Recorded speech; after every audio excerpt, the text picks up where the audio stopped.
24/7 Sports Director of Recruiting Steve Wiltfong here with Jahvaree Ritzie and his family. He just announced for North Carolina, surrounded by family and friends at his home. Congratulations, y'all. Thank you.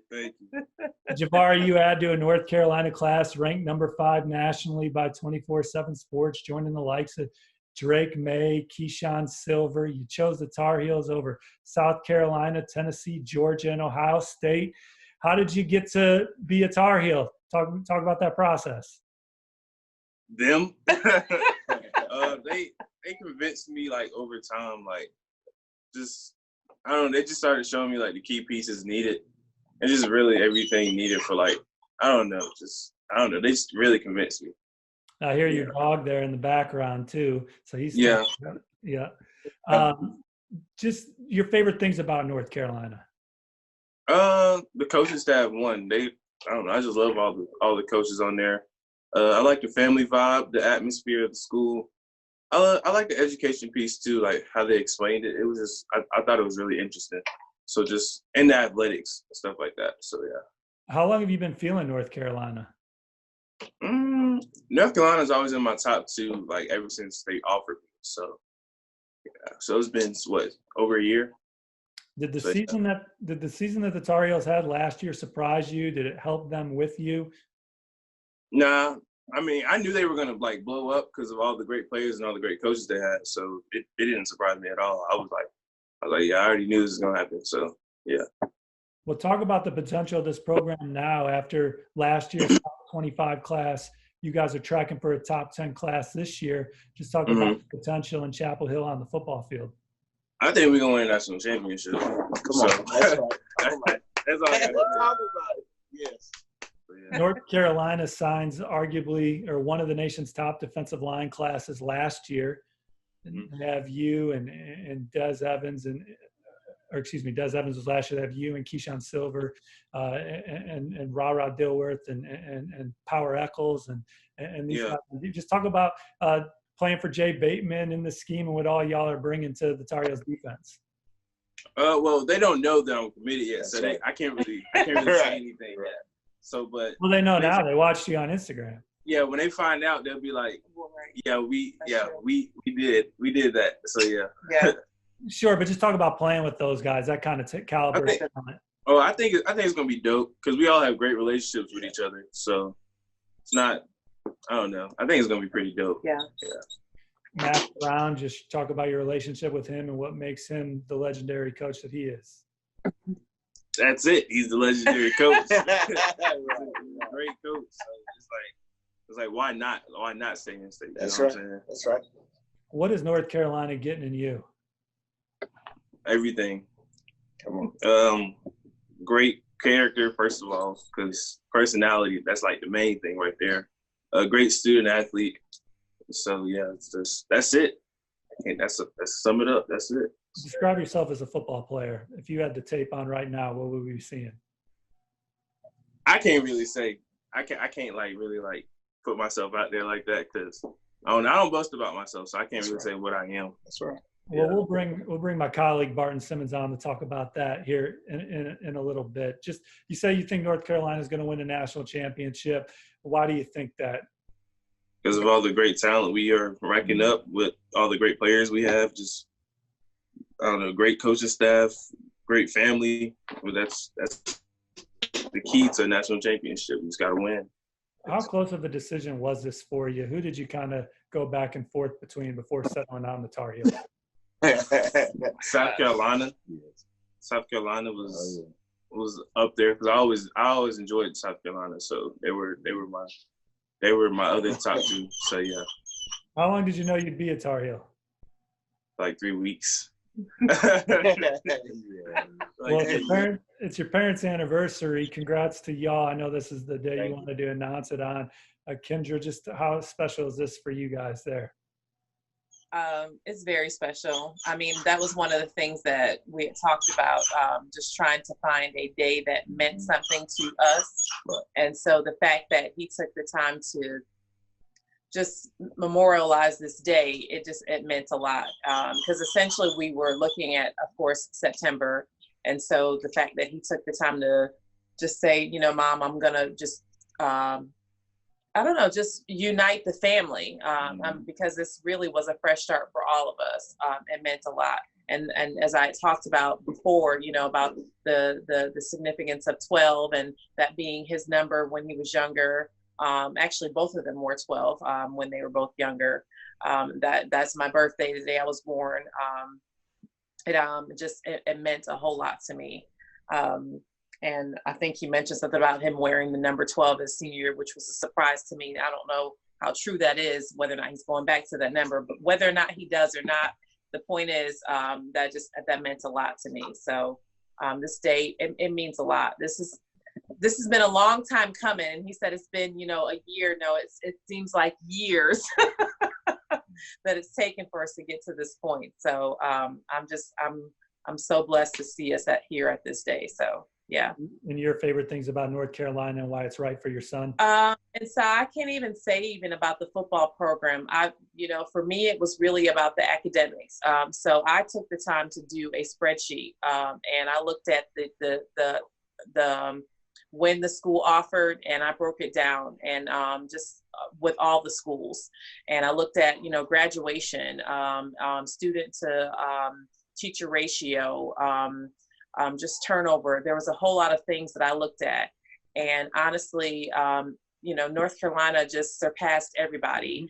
I looked at even just the culture. I looked at, it was another factor that stood out to me as far as diversity. That was, really important. North Carolina just surpassed everybody in all of those key pieces. I know a lot of people kept saying, it was all about, staying home. No, it was the fact that when you look at the key elements, North Carolina just literally, it met every single element that was, essential for our family. And then the main thing was the relationship. We are all about being consistent, from it's all about how you start and how you finish. And are you consistent in it's not about, are you coming in and trying to weasel your way through the middle, did you start off and did you finish strong? And that's how it's been. North Carolina has been consistent from day one. Mm-hmm. When they offered him on January 26th, that was the offer. And, of his sophomore year, they have been consistent from day one. So, well, congratulations to you guys. Take care of our guy, Don Callahan from Inside Carolina, who's at your house right now. Make sure you don't eat all the food. And we're going to bring in my guy, Barton Simmons here. We're going to talk about this here further. But congrats to y'all and enjoy the weekend and happy anniversary. And y'all take care. And we'll see you in San Antonio at the All-America Bowl in January. Oh, thank you so much. Thank you so much. Appreciate it. Bring in 24/7 Sports Director of Scouting, Barton Simmons, to talk about Jahvaree Ritzie's commitment to North Carolina. A top 100 recruit for us, number 5 strong side defensive end, number 63 prospect overall. You were one of the guys in his corner. Just talk about what the Tar Heels are getting in Mr. Ritzie. Well, I think you're getting a defensive lineman with a lot of versatility.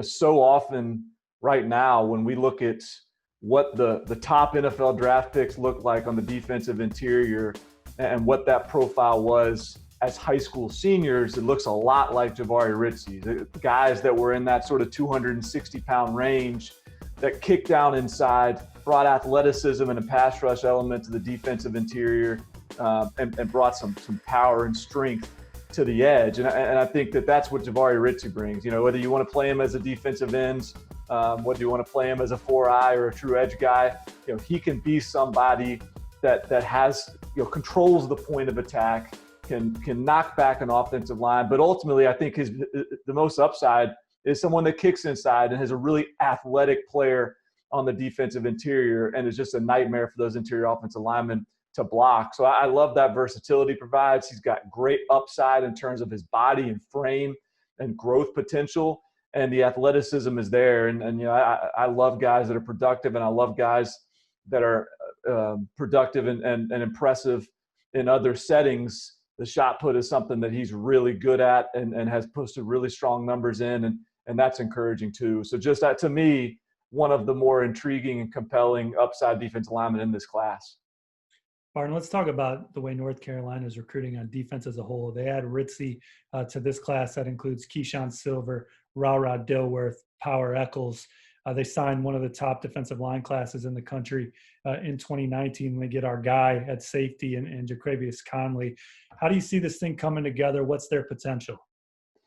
Look, I mean, ultimately the goal here is for North Carolina to sort of tier up from an ACC competitive program to someone that can compete with Clemson and try to play for national titles. And to me, the way they are recruiting, they're going off the right recipe. I mean, this is to do that, to make those sort of strides, it starts on the defensive line. So you just named off a bunch of really good players, Steve, and they've got a loaded class, and it helps. And this is a historically good year in the state of North Carolina.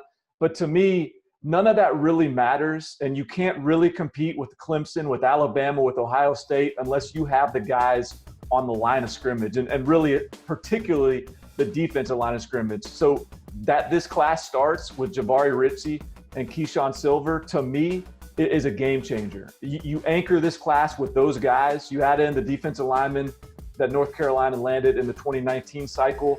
All of a sudden, there's a foundation there where with defensive linemen, with strong quarterback play, if Sam Howell can continue his successful trajectory and North Carolina can back him up with some really good talent at the quarterback position. They certainly have that in Drake May this cycle as well. All of a sudden, that's a recipe for really exponential growth in terms of what you can put on the field, the product you can put on the field, the teams you can compete with. So that's why this Jahvaree Ritzie commitment is so big to me, is what it means in terms of the positional value and the way you build a roster to compete at the highest level. Barton, let's leave our viewers with this. North Carolina, you brought up Sam Howell, but they have Jacoby Criswell, a true freshman 4-star. Drake May, arguably the top quarterback in this class, on the way. They have playmakers at wideout. The way how quickly Coach Brown and his staff have recruited this thing and put themselves in the equation, in my opinion, this is a team, if the offensive line recruiting is where it's at, and they got some developmental guys last year, this is a team that I think, we talk about teams knocking on the door like the Penn States of the world. I could see North Carolina rushing to the front of that line of knocking on the door, trying to bust through into the playoffs with the way they're recruiting. Have you seen a program in your time turn it around this quickly on the trail, or at least raise the expectations this high with two quick recruiting classes at a place like North Carolina? Man, that's a great question, Steve. None come to mind immediately, particularly when you consider, North Carolina, they've certainly had some really good teams. And frankly, some of the most talented teams we've seen at that program were the last time Mac Brown was in Chapel Hill. But this wasn't perceived as some sleeping giant from the outside looking in. This wasn't a Texas or a Penn State where people are just sort of waiting for the right guy to come in, and then all of a sudden it's just a given that they're going to emerge. Mac Brown took over, and while and frankly, I had some doubts on what he could do on the recruiting trail. He'd been out of the game so long, and so for him to step up to the plate and produce like this on the recruiting trail as quickly as he has, it really does give me a level of confidence that this is a program that is going to be, the arrow is pointing in a direction and at a trajectory that I don't think I anticipated. And you're right. I don't think I remember many programs changing the way I view them and the potential there in as quick a way as this program has under Mac Brown. And so it's a really exciting time to be following that team. And I think that this year and what they do in year two and whether they're able to sustain and build on the success of year one with Sam Howell at quarterback is going to be really telling. If there's a step forwards, then it feels like there's no end in sight in terms of what North Carolina can accomplish. Well, thank you all for tuning in. Jahvaree Ritzie's a Tar Heel. That's Barton Simmons. I'm Steve Wilfong. We'll see y'all on 24/7 Sports.